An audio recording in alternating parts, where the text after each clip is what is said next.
Hey everybody, this is Pop Rocks and welcome to the Okami Any Percent Spliced Run with commentary. This is not a normal speed run.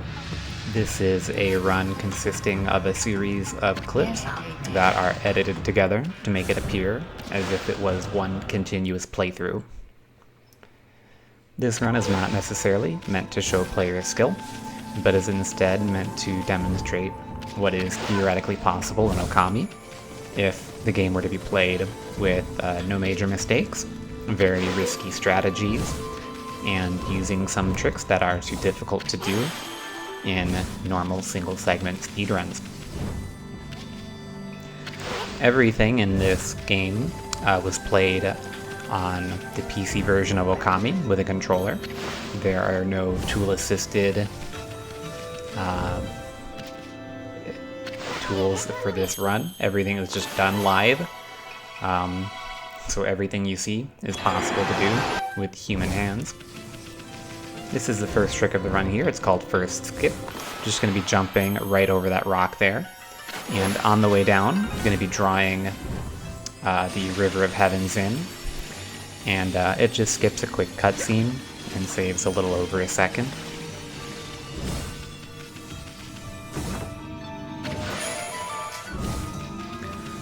So here we're going to start seeing one of the major mechanics of this game, which is dash storage and dash restoring. At the beginning of every area, I'm going to tackle, which will give me dash. After 5 seconds of running, my dash will upgrade into gold dash, which is the fastest form of travel in Okami. If I were to suddenly stop, run into a wall, or take a sharp turn, I will lose my dash. When I enter a cutscene, or if I were to talk to a merchant or anything like that, I'm going to jump into the cutscene or jump and land in front of the merchant.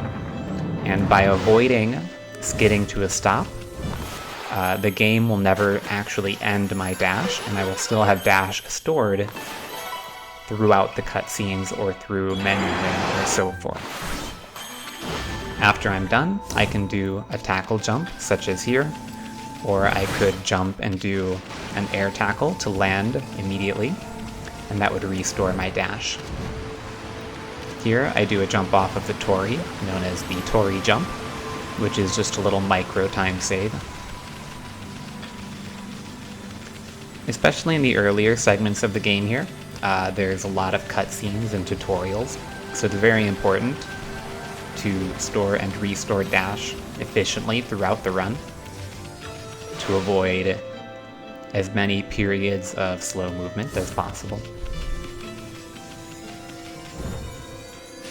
We're coming to the end of the River of Heavens area.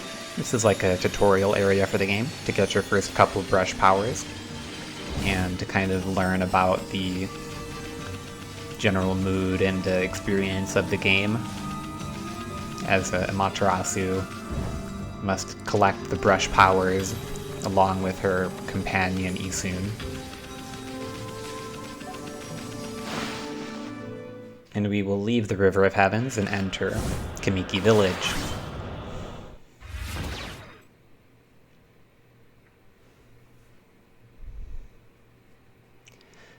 This is going to be one of the first major skips in the game.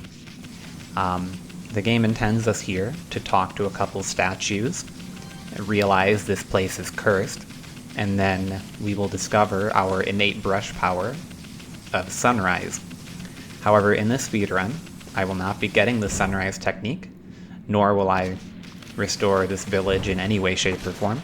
Instead, I'm going directly to the boulder, and I will leave right away.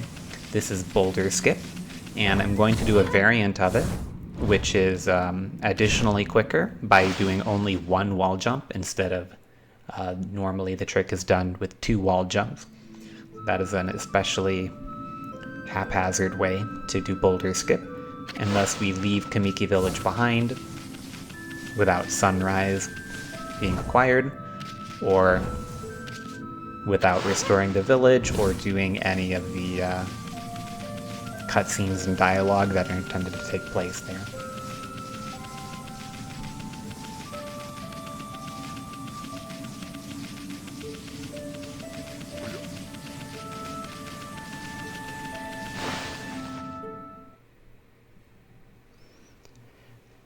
Now we're going to be starting Hannah Valley. We will be getting the required brush power of Bloom in here. And we will also have the first fight of the game. One thing to note about fights, in particular in relation to this speedrun, is because this is a spliced run, the speedrun was routed with exceptionally tight yen routing. So every time I have a fight, not only do I have to do the fight very quickly, but I also need to manipulate enemy spawns, the combat sequencing, and the collection of the yen and the ink that drops in a very specific way to make sure that I'm always getting the required amount of yen from every single fight. Because in fights, it's the primary income in this game, and you need lots of yen in order to purchase items to speed up battle.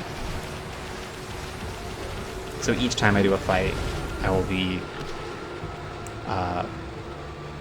very particularly min-maxing each and every encounter to make sure that I'm getting everything that I need out of it.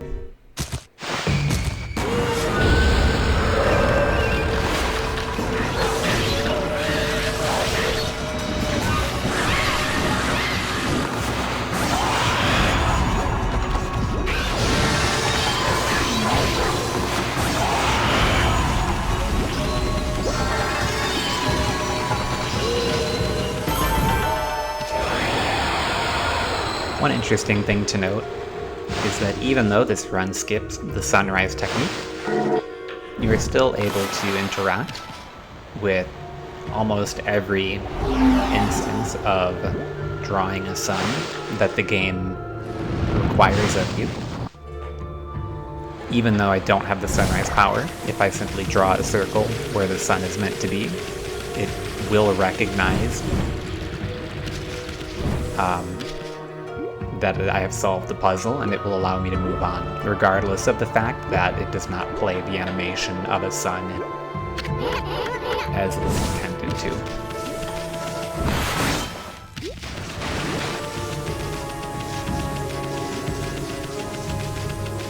Here we meet Susano, whom we should have already met by this point, and we should have already had a quick time event like this before in Kaneki.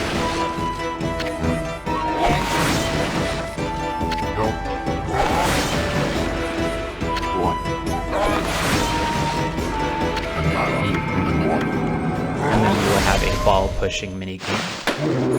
This is one of the easiest places to kind of screw up and lose time in a real run. But fortunately, in a spliced run, things go pretty smoothly.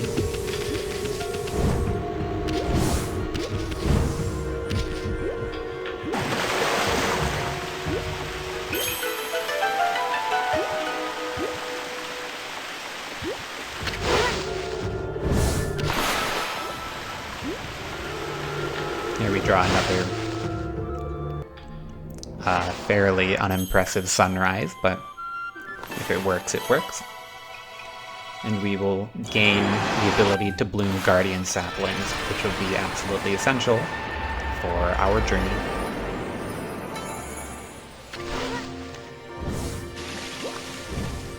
On the way out of Hannah Valley, there's meant to be another fight with the yellow imp, just like the one we fought on the way in, but we are able to skip it using a precise wall jump with gold dash.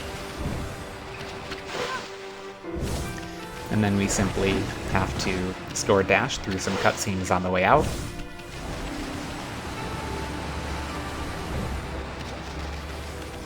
And as we approach the campfire fight, also the same as we came in, we can bypass it by walking around the side this time.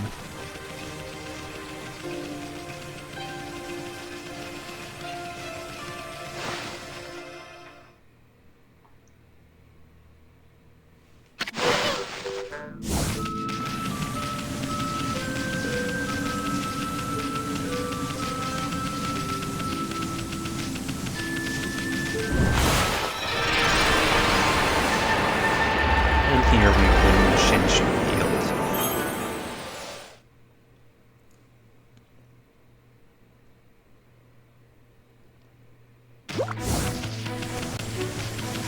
Our next order of business is going to be getting Cherry Bomb.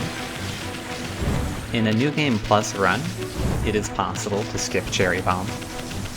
However, in a New Game run, it is quite required.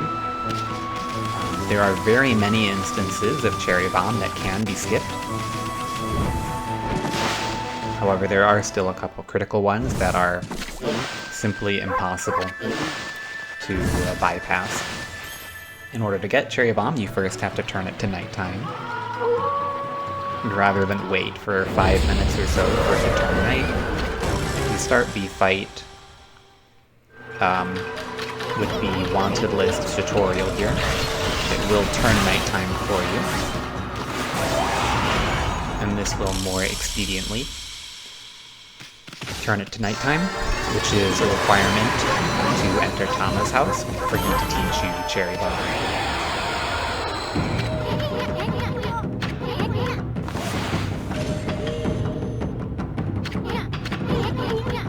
It's coming up here. This is going to be the first trick in the run that is not normally done in any percent. This is Dead Fish Skip. Outside of Tama's house, there is a fight with the dead fish enemy.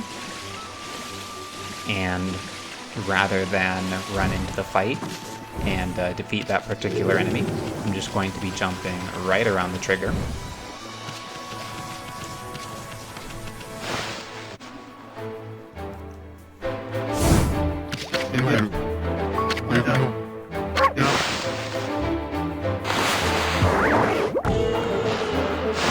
One thing to note here is I do store dash going into Tama's house. I tackle jump to get through his house quickly, and then talk to him while storing dash, and this is going to allow me to have dash after this cutscene, which is going to be very important because I now have to reverse Dead Fish Skip.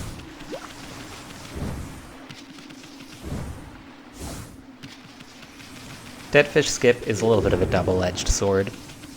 You do lose a significant amount of yen from not doing the dead fish fight, and furthermore, the wall that you blow up during the Cherry Bomb tutorial has a rather valuable treasure inside. While it would take time to collect the treasure, it is generally pretty time efficient to get it, so I do lose a significant amount of yen from doing Dead Fish Skip. For that reason, not only is it not used in any percent runs, but I doubt it ever will be used in any percent runs because of the incredible risk associated with making the yen route so tight. Here we have to bloom Agata Forest. If you position yourself like so, you can quite easily clip your camera right through the wall and bloom the tree from this outside area. This avoids having to walk through the tunnel below, behind the waterfall, and to Cherry Bomb the wall inside. When you bloom this tree, it's going to warp you down to where the Guardian Sapling is. On the outside of the tunnel is Waka 1 fight, which you can skip by doing this trick like so. So this is going to be another brush adventure. You clip your brush out of bounds and then drag it through this out of bounds space here. And up here, there is a cursed patch of ground, which you can rejuvenate. And this is a cutscene that will teleport you to the area when it plays. And as a result, this teleports me away from the Guardian Sapling and past the Waka 1 fight without having to defeat him, which is highly advantageous because it would be not only slow, but would require me to get a Steel Fist Sake to defeat him quickly. Here we've got the second trick, which is not done in any percent runs. This is called PR Move. This is a trick that was basically entirely conceived and performed only by me. This is the only method known of how to jump over the river in Agata Forest in a new game file. You do a series of out-of-bounds navigations over this terrain, which has a jump barrier. So every single time I jump, I need to tackle away from the slope and then jump in midair to return to the slope. And this will allow me to jump over the river and enter Taka Pass very quickly. This is the only known method of jumping over the river. There is a different method in which you can cross through the river. That strategy is known as half blue skip, and it involves using walking while talking and cutscene manipulation to make it so that the river will not wash you away. Here I'm going to be buying 2 Steel Fist Sake for 2 upcoming mini boss fights I have.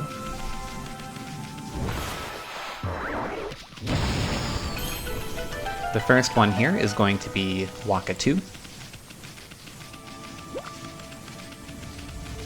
Normally there would be an entire dungeon and boss fight between Waka 1 and 2, but in this route they would be right next to each other if I had not skipped Waka 1.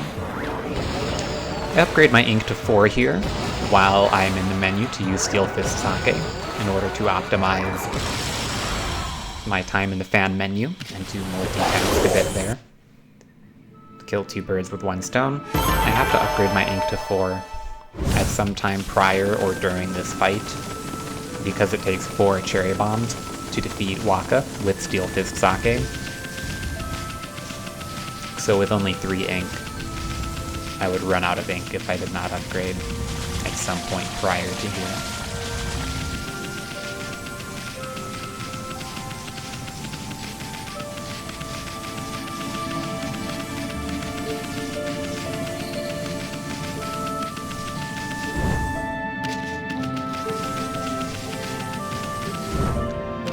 So here we're going to be blooming Taka Pass. In Taka Pass, there are a couple chores I'm going to need to do. The first thing is I need to talk to the Molsters and defeat them to claim their teapot, which I can return to the Tea Master in exchange for a mushroom. This is a side quest item that will be needed later. The second order of business is I will need to clear the demon gate in this area in order to activate the mermaid pool contained within. Later in the run, it will be essential for me to warp back to Taka Pass 2 times, and thus I will have to do an optional fight in order to enable that warp area.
One thing to observe is now that I have Cherry Bomb, defeating these early game enemies is much quicker than the first couple encounters I had with them. While Power Slash is a fairly strong brush technique, Cherry Bomb is highly effective against a lot of those early game enemies. So coming up here, this is Sasa Sanctuary, and the trick I'm going to be doing here is called Sasa Early. So the way that this trick works is I'm going to be building Gold Dash and going up this ledge here. I'm doing a frame perfect jump off the end of the ledge and then wall jumping on this cliff face and then I will be landing on a seam and jump tackling out of bounds, or tackle jumping. Normally that trick is done with a brush buffer to make it easier to land on the seam, but I do an unbuffered variant here, which is just a couple frames faster, but substantially more risky.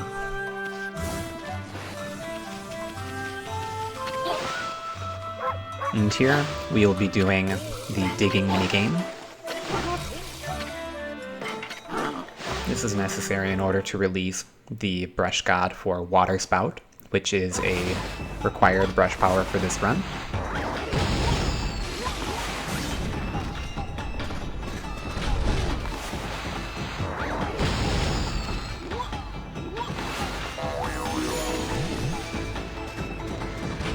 We have a particular digging strat here, which is going to allow me to defeat this mini game in only 29 seconds, while also getting the yen.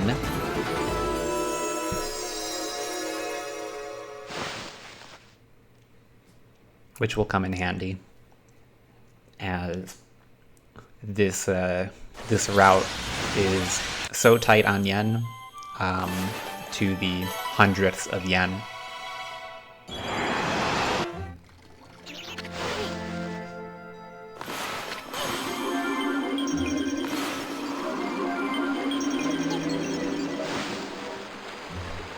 There's an interesting bit of movement coming up here.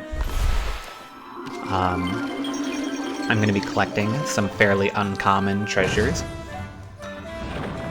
And the reason for this is mostly Dead Fish Skip and also PR Move. Both of those tricks reduce my access to other treasures in the run by so much that I need to collect some atypical ones. Because of this being a spliced run, I'm able to store dash through digging both of these treasures and also the dialogue with the bird here. And because I store dash through all of these treasures, it is not quite as slow as it would normally be in a real run, where it would be fairly challenging to dig up the treasures efficiently like so.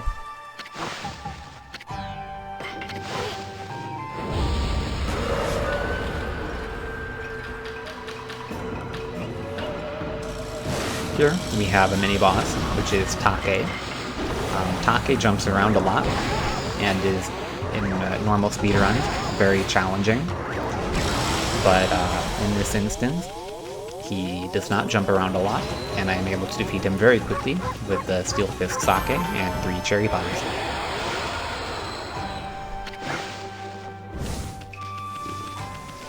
Defeating Take is necessary to trigger Mr. Bamboo to give me a mermaid coin, which is the only way I can escape Sasa Sanctuary, because I never opened the door. And I'll be grabbing the treasure I dug up on the way out, as this is more time efficient than if I had opened it and waited for it to land on me when I dug it up.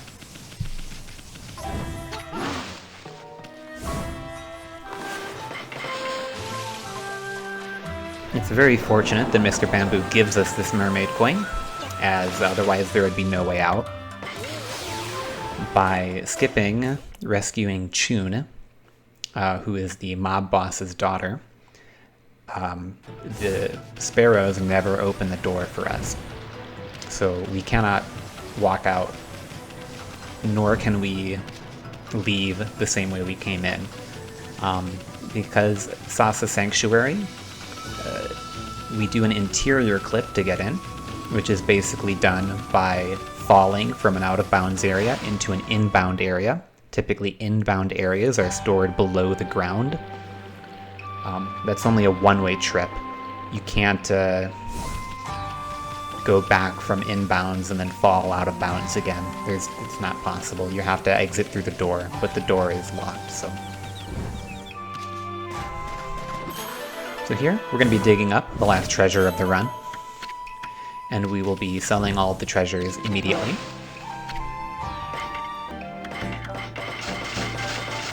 And And this is going to give us enough yen for the double jump technique. This is going to be the trick called City Checkpoint Skip. This is one of the earlier major tricks found for Okami any percent in the kind of more modern tricks. And this is going to skip the entirety of Moon Cave. So here we do a moon jump and then a series of precise jumps to climb up this rock very quickly. And on top of the rock, we will do a sliding ground tackle and reach the other side of the bridge without needing to lower the bridge. Which skips the use of Inferno on Yoichi's arrow, which skips the Moon Cave. And also Crimson Helm as a result.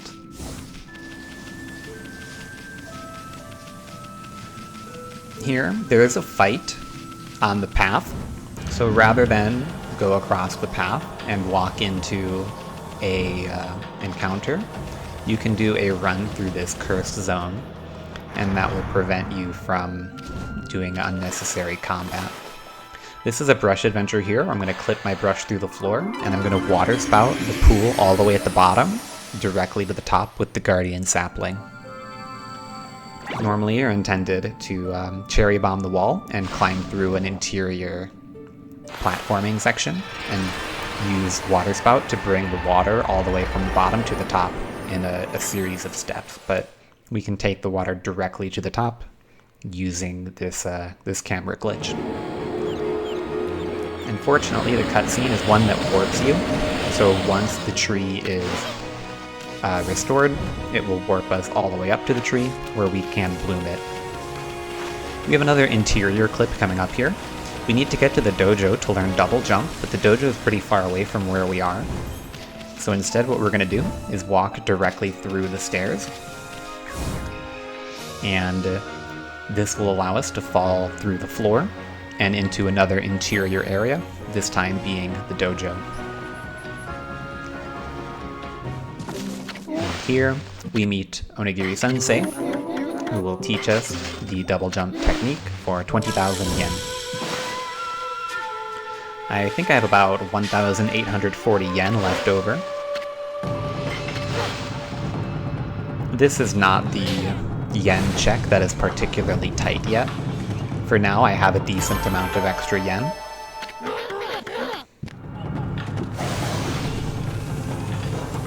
But later on, the yen will get tighter.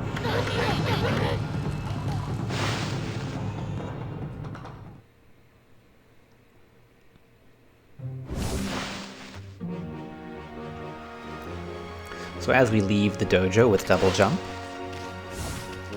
we can now head over to Seian City. On the way, there is going to be a required fight with an enemy called the Ubume. However, you can skip that fight by doing Ubume Skip, which is a relatively precise jump you can do that will just curve around the fight trigger and allow you to land on the other side without having to defeat that enemy. So in Seian City, we won't be doing very much here for the entire run. What we need to do is get Fireburst. Fireburst is located inside the restaurant, which is located inside a cursed area. The only way to reach the inside of the cursed area is to heal Seian City by defeating the Imperial Palace dungeon and defeating Blight. However, by climbing this structure, there is a way we can go over this invisible wall and get out of bounds. And once out of bounds, we can fall into the void. And as mentioned before, interior areas are stored below the map, and thus we can fall into the restaurant. By defeating the Molsters earlier, we are able to give him the ingredient that he needs, and thus we will discover the Fireburst technique. In Waoku Shrine, there is a required use of a fire technique, And because we did city checkpoint skip, and we'll be skipping the Moon Cave, we do not have any way to create fire until we learn Fire Burst. Additionally, the rice that is generated from this event is worth a lot of yen. About 26,000 yen. And that will be essential for shopping later on.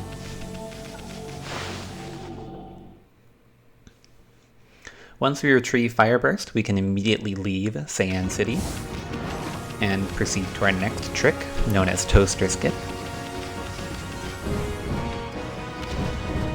This trick involves building Gold Dash, and we will be double jumping onto the gate.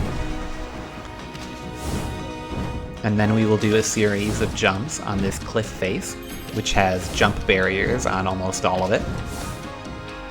So we will once again be sliding ground tackling off the slope and then jumping in midair to get all the way over the gate and to North Ryoshima Coast, which is not supposed to be accessible until once again after defeating Blight and talking to Himiko. Here in North Ryoshima, we just have a mandatory fight here that we are not able to skip this time. I'm going to need to go shopping and pick up some mermaid coins so that I can begin backtracking.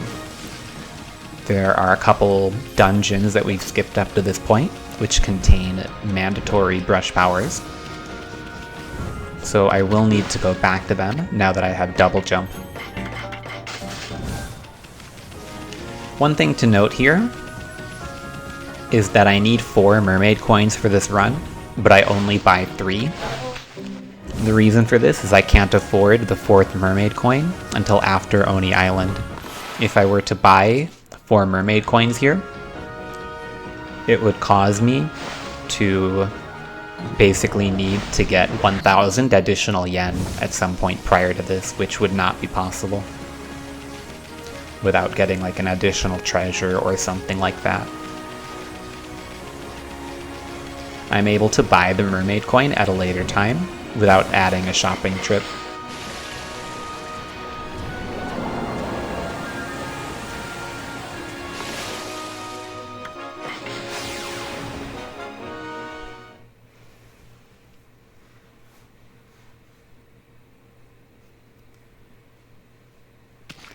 The first dungeon we'll be returning to is Sutta Ruins, intended to be kind of the first real dungeon of the game with an end boss and all that. However, we don't actually need to defeat the end boss for this run. This is one of the main advantages of doing a trick to access Taka Pass early, is that we don't need to do the bridge minigame to cross the river. So this trick is called Paperclip. You can simply draw a tree, and the tree can push you into the loading zone. This next trick is called Intro Cutscene Skip. By doing a very precise double jump, I am able to get over the intro cutscene. Normally that trick is done with a wall jump, but it is a little bit faster with double jump.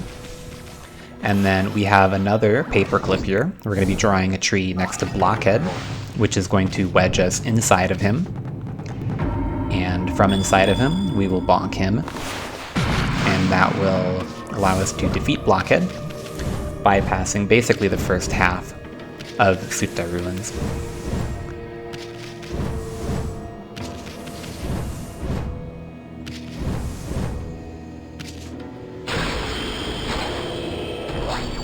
Coming up here is a trick called the Kamiki Killer. This was discovered by Aride. The purpose of this trick is that normally you can rejuvenate this bridge and simply run across it. However, for some reason this bridge requires you to have the sunrise technique in order for you to be able to rejuvenate it. Other instances of rejuvenation do not require sunrise, but this one does. So instead, you were able to jump over the outside invisible wall of the bridge, and then basically jump over the gap. So here is the triple demon gate room. I'm going to upgrade my ink to 5 here to cover some of the ink from that costly fire burst I just drew.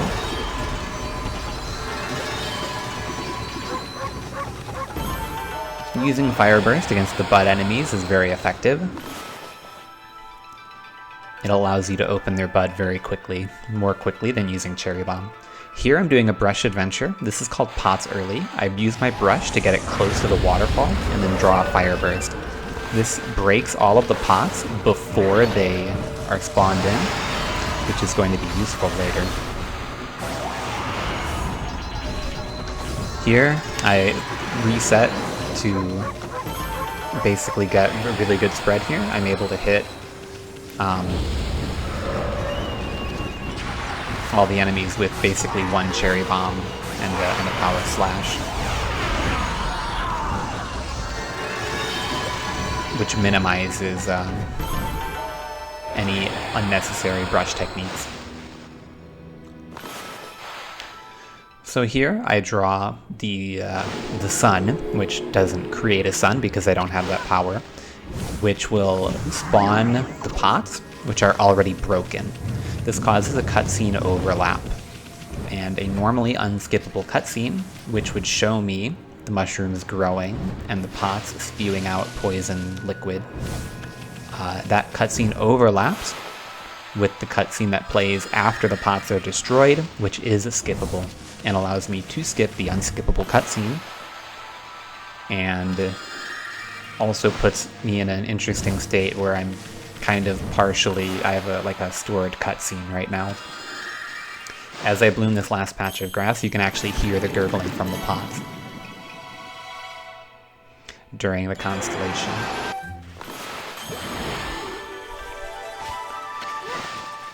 Now that I've acquired Divine Power, I can leave Sutta Ruins. I do not need to defeat Spider Queen, as the only reason to do so would be to cross the river. And finally, the last trick here is called Chrono Skip. I'm going to be jumping over the intro cutscene once again, this time in reverse, and exiting Sutta Ruins prematurely.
So for this third warp of the run, I go back to Taka Pass once again, and I'm running up here to Kusa Village.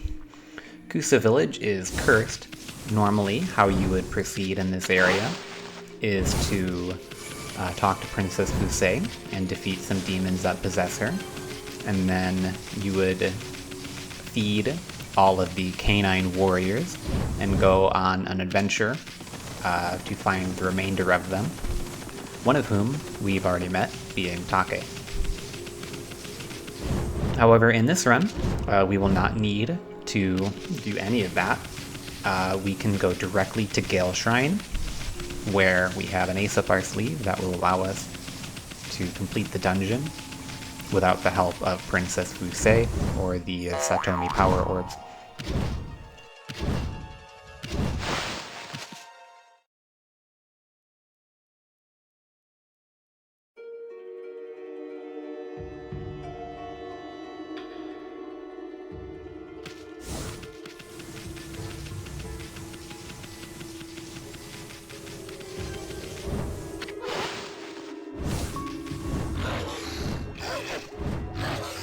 So here, I'm clearing the cutscenes in Gale Shrine, and damaging myself on the barrier. I'm one hit from death, and I have a full astral pouch from when I got Fire Burst and I ate the rice, which instantly filled my astral pouch. Thus, when I die, I will have the ability to revive. I exit and re-enter the Gale Shrine, and on the first frame that I enter, I'm able to jump, putting me in midair before the game has updated my respawn coordinates. I will then frame perfectly jump 6 additional times and touch the barrier one more time, which will kill me. The game has never updated my respawn coordinates, so it will respawn me at the origin. The origin in this instance is inside the elevator, inside the dungeon. This allows me to enter the dungeon without the power orbs, and furthermore, it will save me a little bit of time in the dungeon, as it has skipped the first fight of the dungeon and the process of delivering the key to the lockjaw that is locking the elevator. This trick here is called the Razzle Dazzle.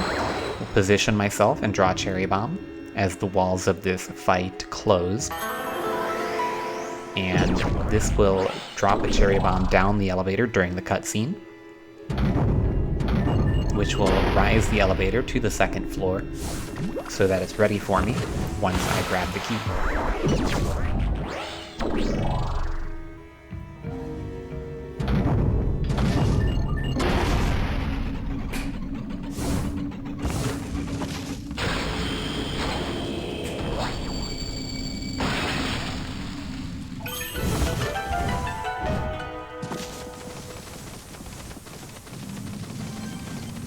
Now I will make my way to the top of Gale Shrine, where the brush power Gale Storm is located.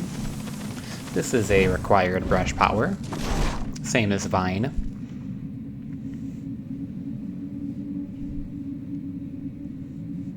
We need it in order to enter the Dragon Palace.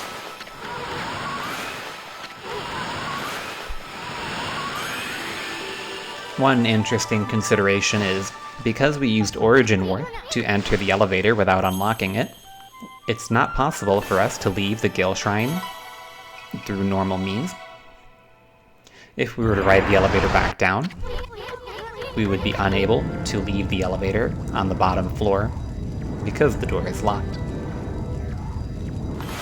Therefore, the only way for us to escape is to use double jump to get out of bounds and fall all the way down back near the beginning of the dungeon, like so.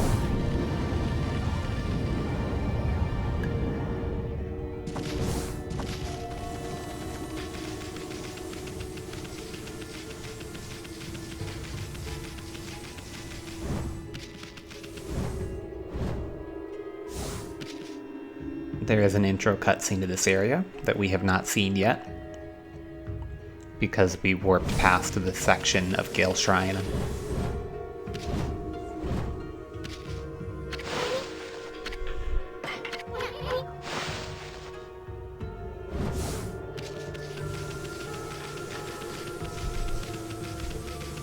So this next section of the run is a little bit different. We have to wait until nighttime in order to create a star and for the man to wish upon for the Whirlpool Galaxy to appear. Therefore, upon leaving Gale Shrine, there is about 5 minutes of in-game time that needs to pass for it to turn nighttime.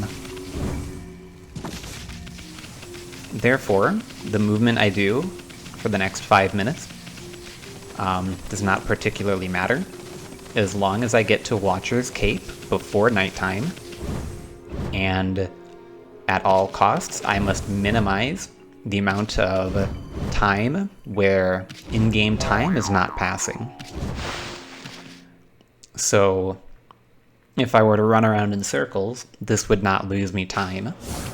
However, if I were to pause or open the brush menu, or if I were to have a cutscene play, all of those things would stop the passage of in-game time, and that would be a time loss.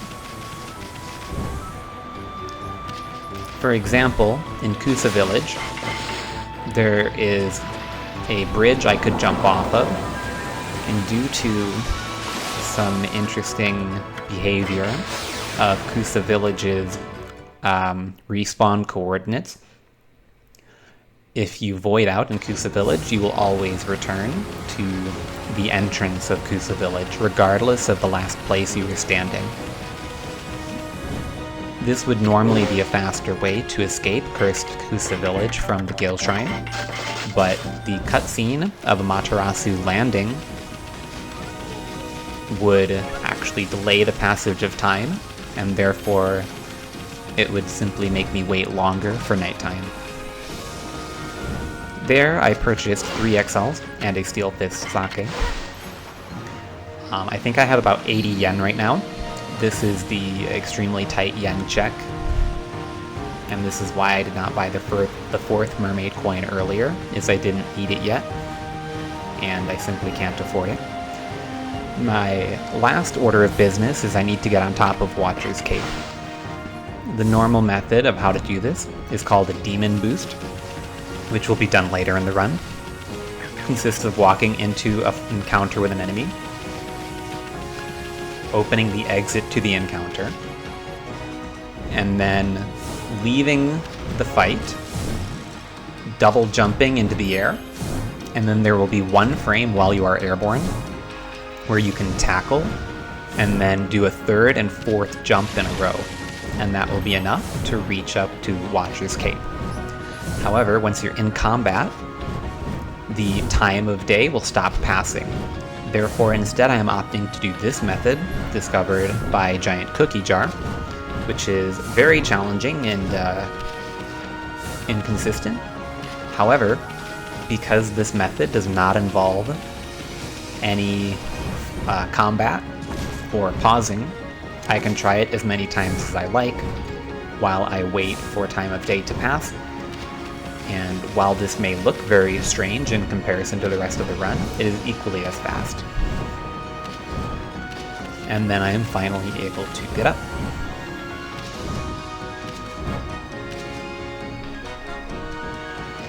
Once I'm in position, I will simply wait the remainder of time until nighttime.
Once it turns night, I can then proceed to draw a star, run over to the Whirlpool Galaxy, and use Galestorm 3 times in order to create the entrance to the Dragon Palace.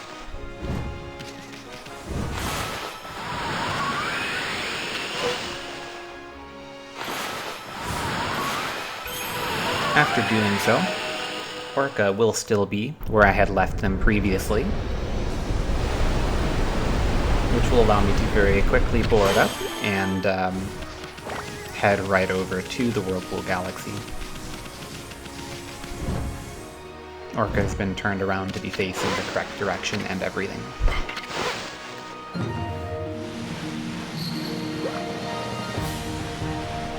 Once inside the Dragon Palace, I have a little bit of walking around and cutscene progression to do.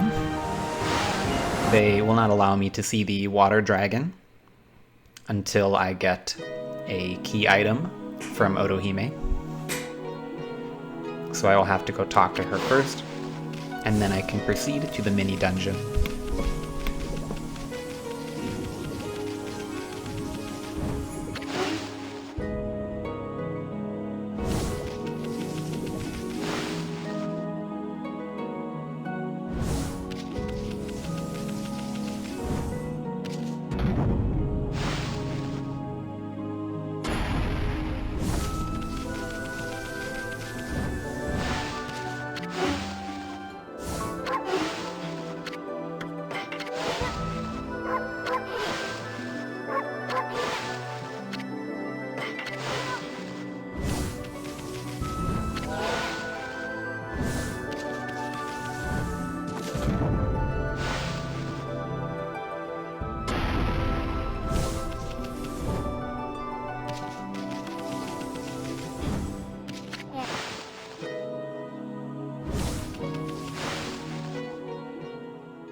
Inside the water dragon, we have a couple demon scrolls ahead of us that, fortunately, will be staying out of our way.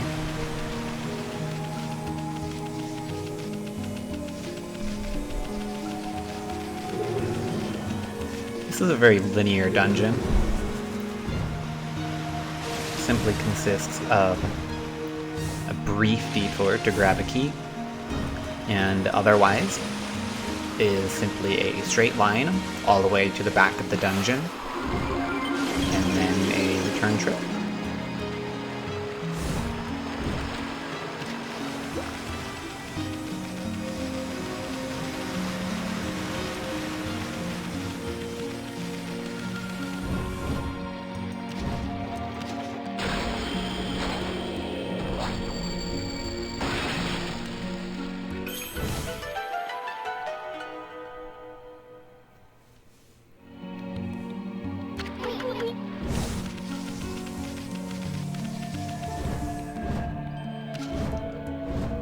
I like to jump through this section. With the changing camera, it's very easy to get turned around and lose your dash, and the jumping will prevent that.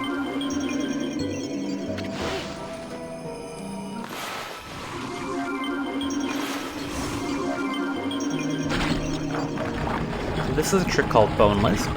There is going to be some stomach acid covering the entire area we just went through. And Boneless is a trick where you use first-person camera and a corner jump to minimize how long you have to spend in the acid until you used Water Spout on the orb 3 times. I don't have enough health to swim all the way to the island, and I also don't have Lily Pad to stand on, which would make me safe.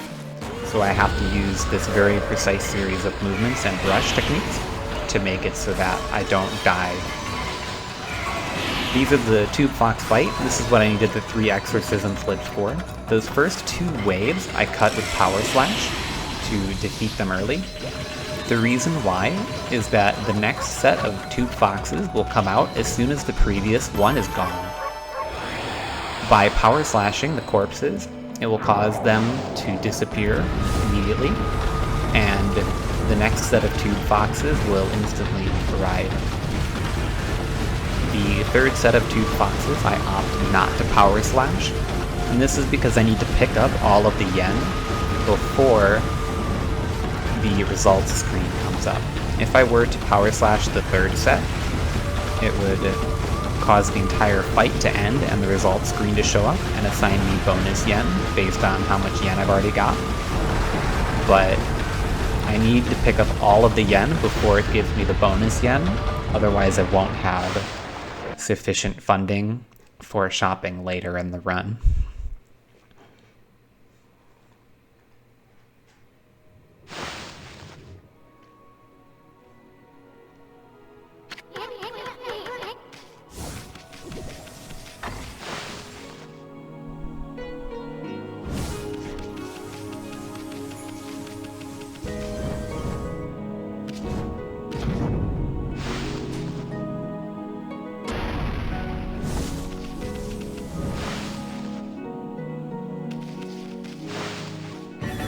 This section here is basically just running for a while.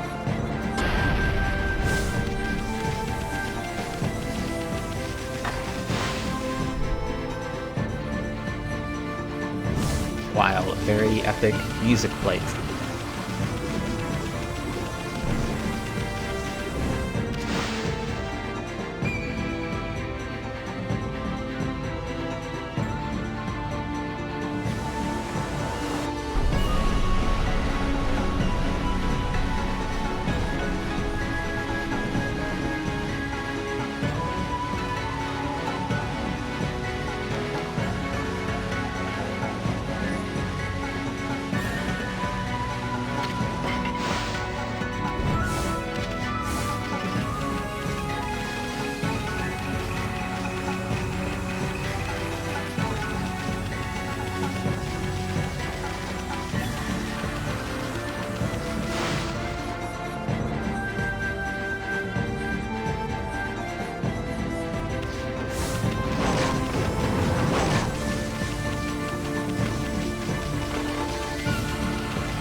Here we see the intro cutscene for the Aristocratic Quarter, which is an area that I would have already visited if this were a normal route.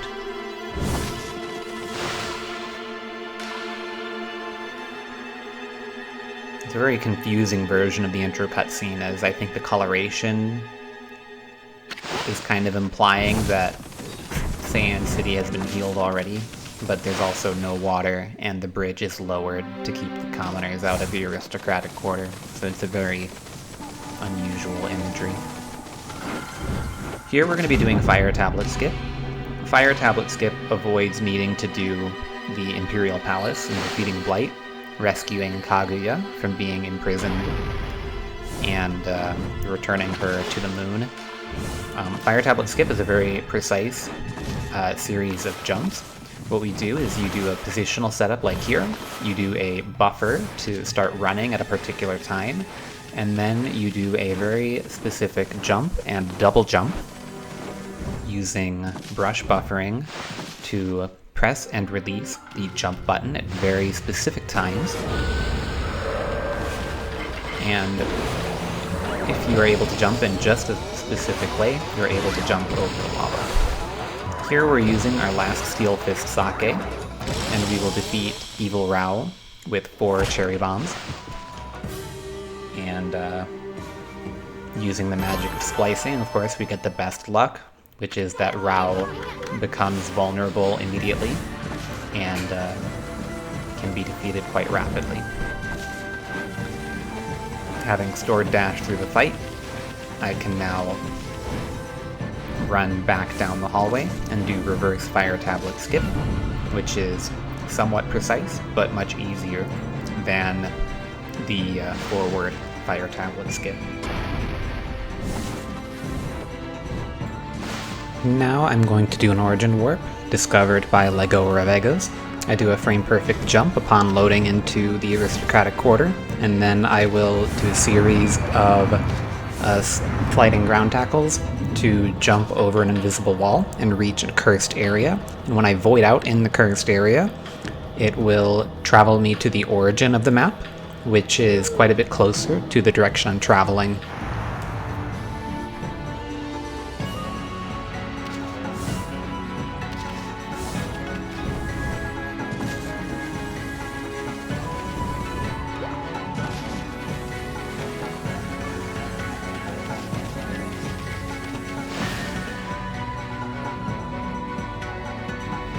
And then I need to shop. I will be purchasing as many exorcism slips as I can carry. And these will come in handy for Ninetales. And also for fights later in Wautu Shrine, as I will only have exactly as many slips as I need for this route until I get to the Arc of Yamato. Here, I will be needing to climb Watcher's Cape a second time in order to meet Otohime. And here I will be doing the normal method of Watcher's Cape early, involving the Demon Scroll. The previous time I climbed Watcher's Cape, I was waiting for nighttime, but in this case, real time does matter. Therefore, it is in my best interest to do this method, and do 1 frame perfect input there to tackle in midair and reset my jump, and then I can quite leniently make it all the way up Watcher's Cape. There's a blue ogre fight there at the top of Watcher's Cape that I'm jumping around. That's the purpose for doing that stylish jump there on the wall. I avoided it earlier as well. However, at that time, it wasn't particularly notable because of the fact that I was just running around doing nothing the whole time anyway. In this case, though, being fast is actually important. Here we enter Oni Island. This is going to be a blitz of tricks here. The first trick is called forehead jump. I'm going to be jumping off of Otohime's face in a particular way, such that I can get all the way up this ledge without needing to use the fire tablet. I will then double jump and bonk on an invisible wall to get out of bounds. Once out of bounds, I'm now running along the outside of Oni Island, and I'm going to be doing a series of green hops, which is a technique to describe that I'm jumping immediately when I land on this slope, such that nothing appears except just a couple pieces of grass. And I'm going to be green hopping over and over again with gold dash speed all the way around this exterior of Oni Island. Normally, there's a huge series of interior dungeon you would have to complete, but instead, by going around the outside, I'm able to reach Gekigami, the thunderstorm power, very quickly.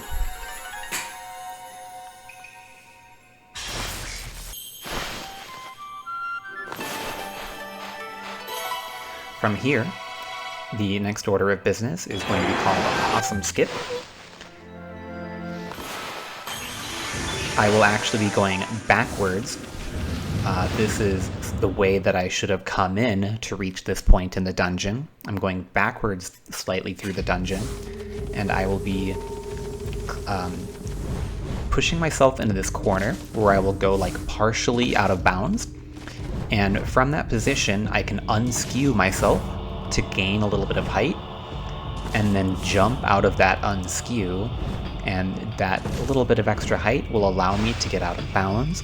And from out of bounds, I can do an interior clip to fall to another interior section of the dungeon further down. Now this is going to be the 2D section.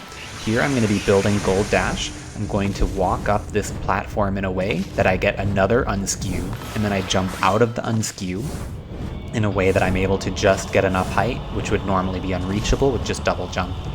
And I'm then able to do a series of particular platforming to grab this lightning key, which will be inserted into this slot here to open the door to the second part of 2D.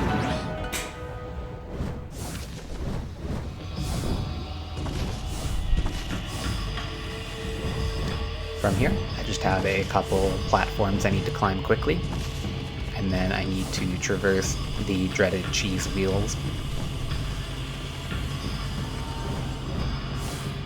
thus ending the 2D section, which is the only part of this dungeon that is done even somewhat close to intended. This is going to be the 4th floor of Oni Island now. There are numerous ways to defeat this part of Ninetales' dungeon, but the way we're going to go with is we're going to jump on top of the door here, double jump over to these lightning platforms created by the key we're holding. We immediately jump over here where we are able to reach a vine that will pull us through a wall. We cut the vine and bonk to go further into the wall.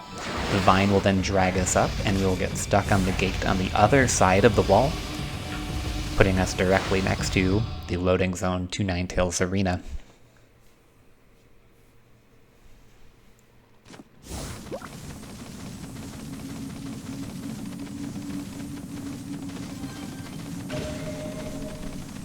Here we will have the first boss fight of the run, I think. Intended to be like the 5th major boss of the game. One thing to note about Ninetales is that I need to collect a lot of yen from Ninetales. I'm going to be collecting yen from 6 out of the 9 spirits possessing her tails. I need a lot of yen in order to buy enough exorcism slips to defeat Nechku and Lechku. I also still need to buy 1 more mermaid coin so that I can warp to Agata Forest, and I need to get 2 infinity stones so that I can do a series of tricks in Rauku Shrine.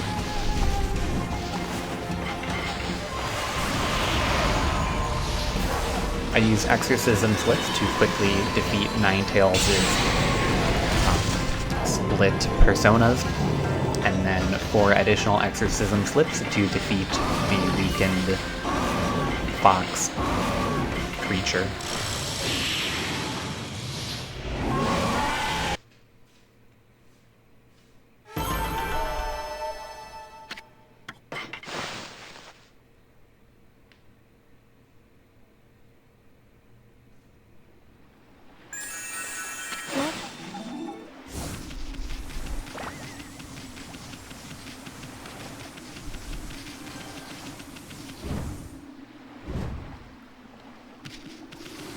So from here, I do need to go shop in North Ryoshima.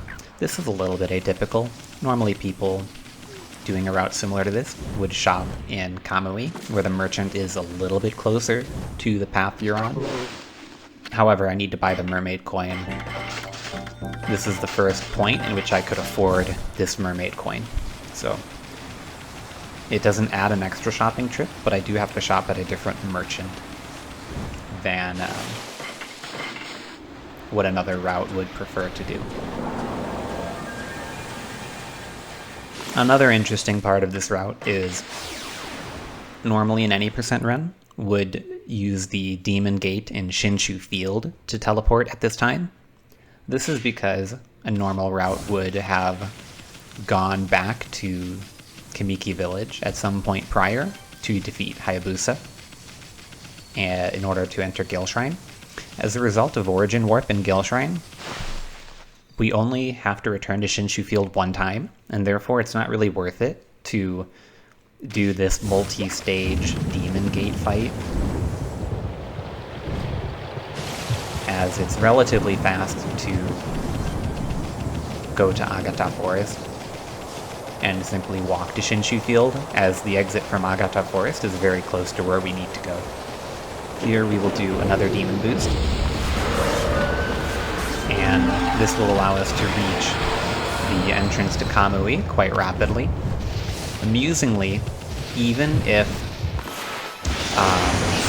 you had Catwalk, it's slightly faster to do this method without using Catwalk. The intended method involves using a Catwalk statue to climb the wall.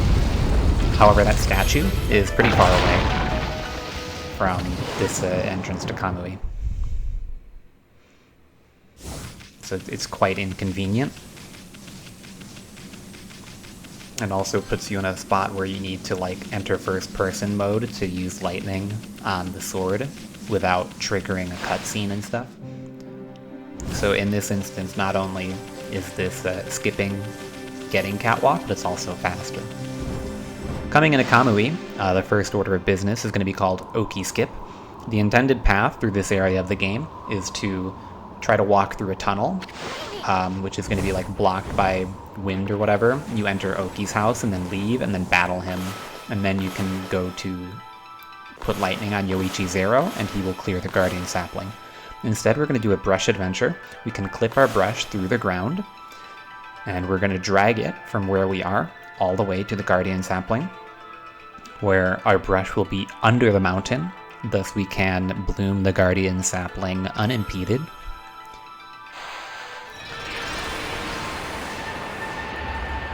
Which will skip all of that cutscenes, loading zones, combat. I don't have any extra yen to purchase items that would help me fight Oki, so all of that is out of the question, and this strategy saves over a minute of time dealing with all of that.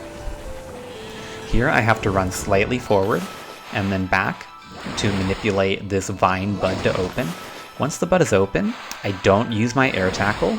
I simply draw vines to myself twice, and then with my air tackle stored, I can air tackle away from the vine, and this allows me to land on the ground very quickly. That series of movements is called Igloo Turtle Skip. There's a mandatory fight that's intended to happen in that area of the game with a new enemy called the Igloo Turtle.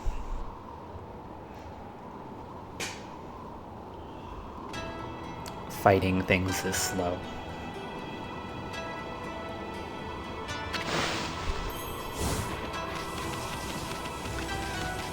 Here, this is going to be a series of movements called Webcare Gate Skip. The intended way to get through this area is to talk to a bunch of the Owina tribes people, and they will give you permission to go to Izofuji. We will not ask for their permission. We will instead jump out of bounds, use a series of sliding ground tackles to climb up this slope. There's an invisible wall that we can jump over right now, and then cross from one out-of-bounds slope to another. And then from there, we are able to get back in bounds and arrive at Izofuji.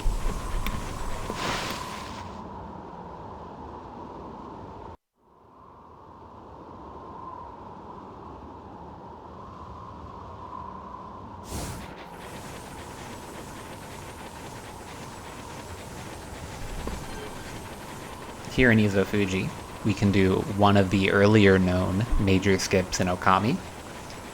We can do Waoku early, which skips the entirety of learning about the prophecy of the Endless Night and the girl Laika, who is missing, and all of the 100 years in the past, and Pongtan, and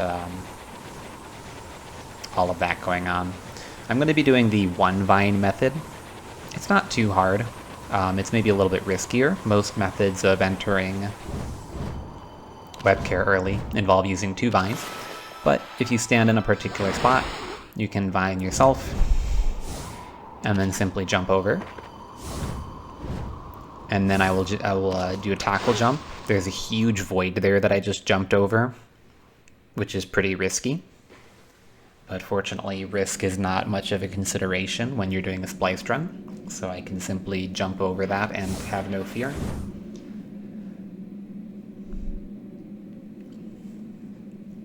Waoku Shrine is going to be a similar series of tricks as quite like Oni Island, where it's just kind of a trick gauntlet. The first trick is going to be called the key skip. There's going to be a lockjaw, and I'm going to do a brush adventure to go through the floor and under the key door, the locked gate, and I will use Fire Burst on the piece of ice on the other side. And that cutscene is one that will warp you to an area once you activate it. So by drawing this Fire Burst, I'm warped to the inside of the key door.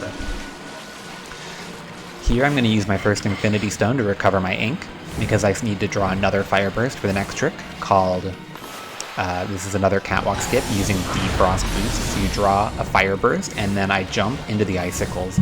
And each time I jump into the icicles, I get frozen and unfrozen instantly by the Fire Burst, which allows me to do a 1-frame window where I can tackle, and it will reset my jumps.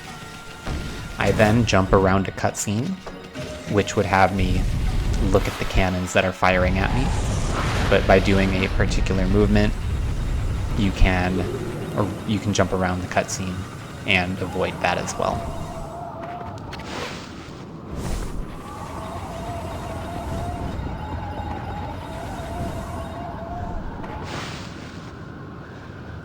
Here we have a quick fight, which will simply trade an exorcism slip for some yen.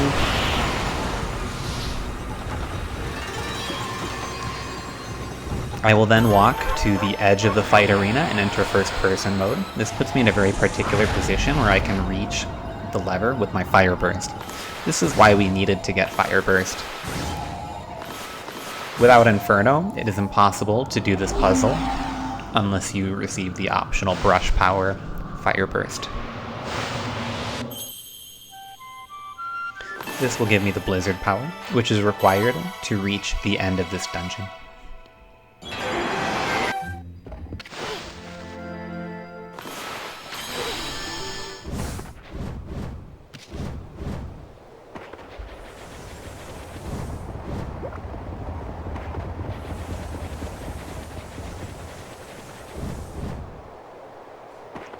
Next skip here is called Nechku Skip. This is skipping a significant part of the dungeon by instead getting on top of this structure and jumping out of bounds over a large invisible wall. By doing a series of jumps, you are able to reach a section very near the end of the dungeon. I store dash through the skip so that I can quickly jump over this gap here, use the required instance of Blizzard in order to reach the other side, and I use Fire Burst to slow down the bullets from these golden cannons. I then use my second Infinity to draw one more Fire Burst, and then Power Slash the last bullet back at the golden cannon to defeat the cannon room and open the way to the Hot Gear room. The Hot Gear room intends you to use a block of ice to freeze the hot gears so that you can walk over them. However, instead of that, I'm going to be doing a series of very precise jumps with Gold Dash, and instead I can jump to every platform in this room without needing to freeze any of the gears. And this will allow me to retrieve the Lockjaw key, and then reach the Lockjaw itself in order to open the final room of the dungeon.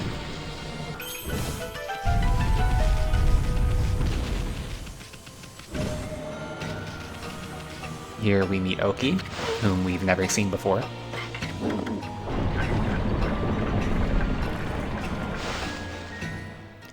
And we start the boss fight with Nechku and Lechku, which will consist exclusively of upgrading my yen, my purse, so that I can hold enough money, and then using the remainder of my inventory to defeat the fight.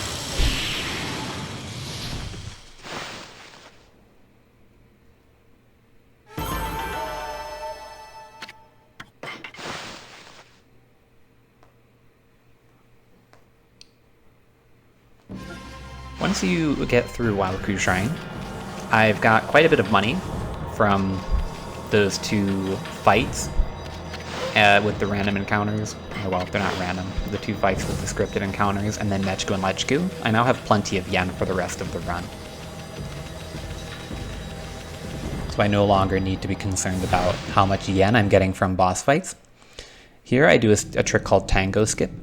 There's basically a cutscene in front of the arc, which will load you into the arc itself.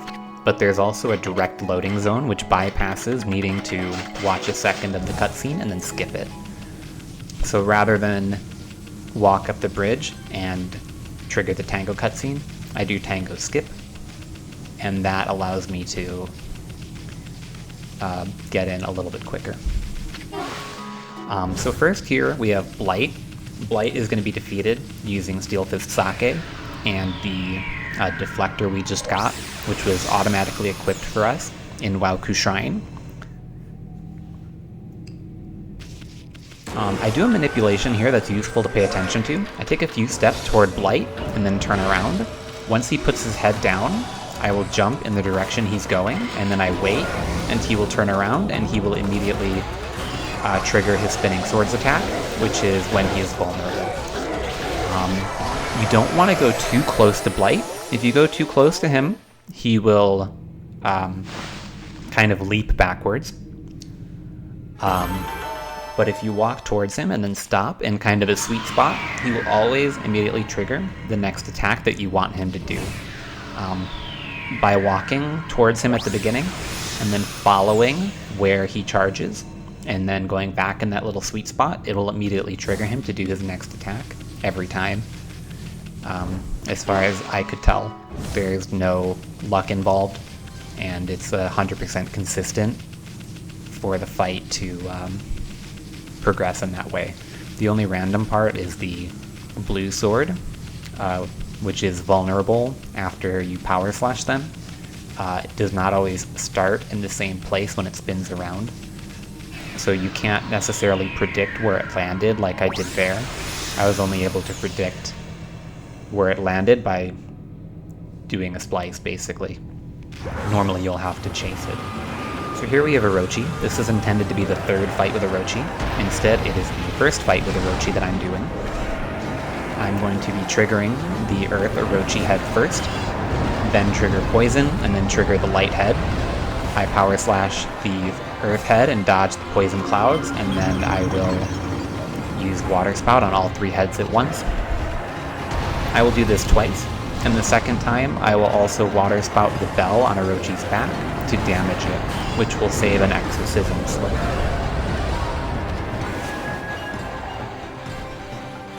One thing to note here is the Poison head basically always goes last in terms of the roar. He's the one who delays you, so as long as you're triggering the Poison head as fast as possible, your interactions with the Light head or power slashing the Earth head aren't very important because you have to wait for the Poison head. Everything else can kind of be done at your leisure. As long as you trigger the Earth head and then trigger the Poison head, what you do with Light and with power slashing Earth are not critically important. Here I stand close to the Orochi heads in order to bait them to do this downward swinging attack, which is the fastest attack Orochi can do that will trigger a roar. And then after each head roars, I will Water Spout them to incapacitate them. Once 4 heads are incapacitated at once, I will use 2 Exorcism slips in order to defeat all of them at the same time. You do this twice, and then the second phase is over. One thing to note is with only 5 ink pots, you only have exactly enough ink to water spout all 8 of those heads in phase 2 with the ink recharging, and the ink that you have to spend in phase 1 to power slash the earth head and then water spout the 3 heads and the bell. You'll start phase 2 with about 4.5 ink, which is exactly enough to do phase 2. If you were to make any mistake and use additional ink, or you used Gale Storm in phase 1 to blow the poison away, it would not be possible to defeat phase 2 without running out of ink too early, and it would require me to use an Infinity Stone. So it's in fact quite necessary to do phase 1 very precisely when you have no Infinity and only 5 ink. This is Spider Queen. Spider Queen's very fast. You draw 3 vines to open the buds. Once the pod on the back starts opening up, you can just send your 2 exorcism flips to defeat the fight, and then position yourself next to where the green warp will be. With the exception of Orochi, all of these boss fights will have a warp that spawns afterwards, and where you stand before the warp activates is where you will remain once the warp is up. Orochi will teleport you. The other warps you can pre-position for, and that will speed up how soon you can leave the arena.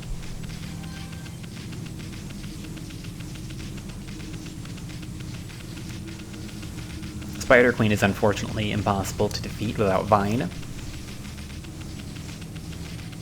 which is the only reason why we had to do the sections of Sutta Ruins that we did.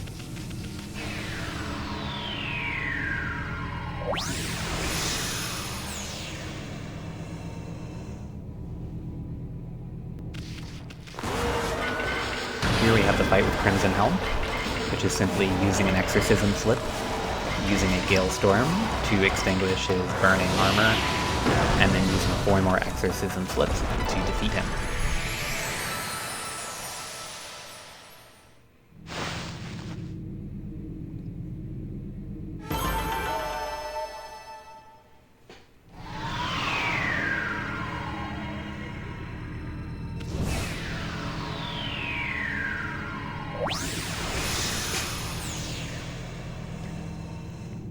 The final boss in the boss gauntlet here is going to be Ninetales again.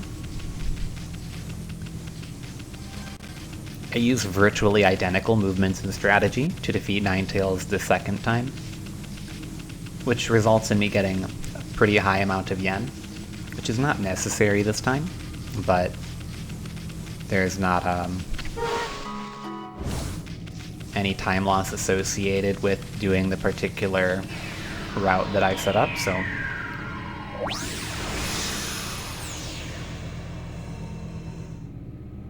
just gonna run it back from the time in Oni Island.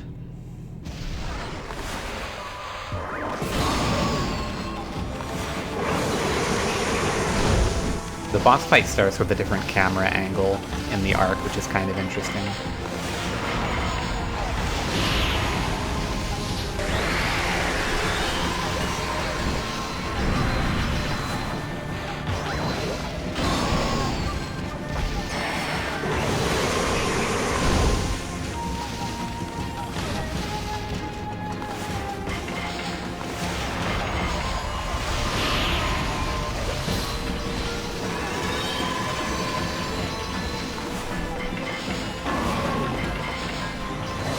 Only kind of difference here is that there's no cutscene that plays when Ninetales arrives in the vulnerable form. So you simply wait for the model to show up and then you can send your exorcism slips.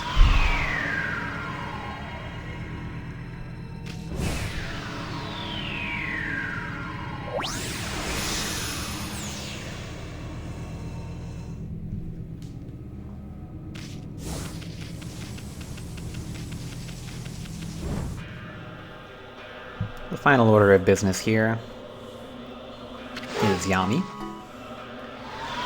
First, I have to go shopping.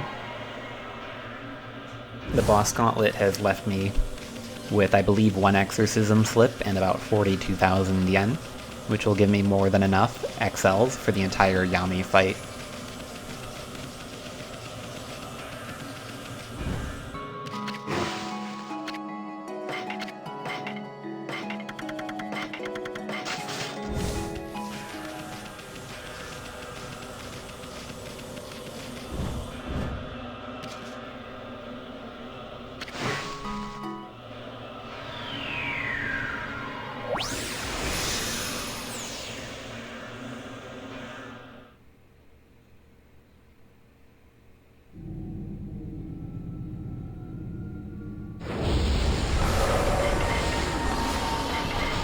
This is kind of a fun fight.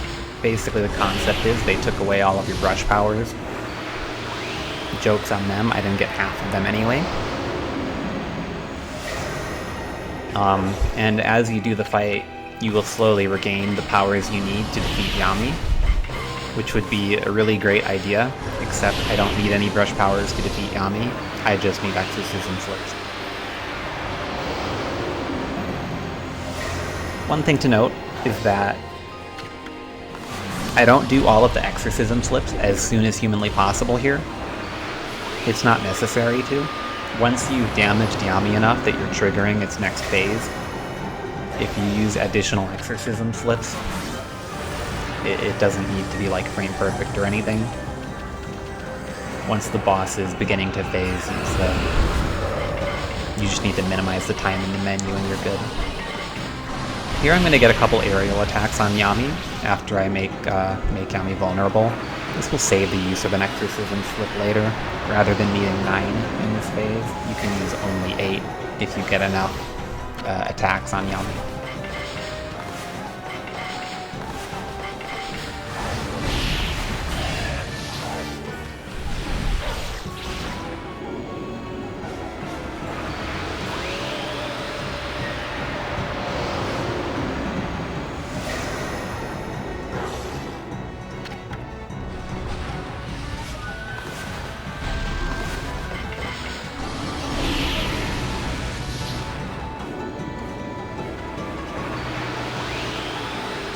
Take a brief moment for a couple shoutouts.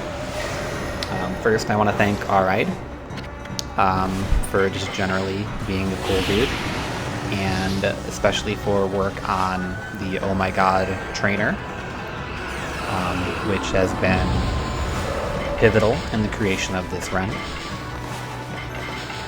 Thanks as well to everybody who worked on the reverse engineering for Okami, including work with Cheat Engine, and just generally making it possible for me to manipulate the game as is necessary in order to create a convincing-ish splice. So thank you to What About Clyde and Shin Tetsu, and to anybody else who has worked on the Cheat Engine tables and understanding.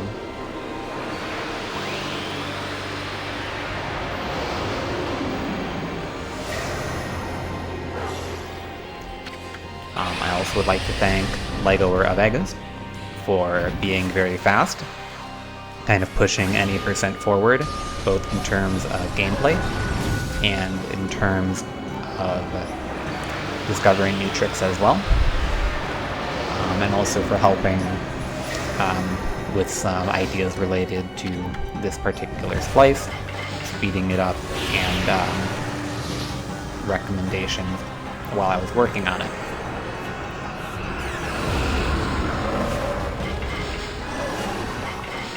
If there are any new viewers, I would strongly encourage you to get involved in Okami speedrunning. It is a lot of fun, and there's a great community around it. I will put a link to the Okami speedrunning Discord in the description. And for all of my friends on the Discord, I'd like to apologize that I'm not as close with all of you as I'd like to be, and that's a shame. And maybe one day it will change. After I'm done with this phase, there will be one final phase to Yami after a cutscene skip. I will draw a sunrise and then send 12 exorcism slips in a row while jumping to avoid some rockets that are coming in. And that will be the end of the run. Hopefully you have enjoyed the N% Splice run. I am Pop Rocks. Hopefully the commentary was informative and you have learned something or seen something cool at some point during this run.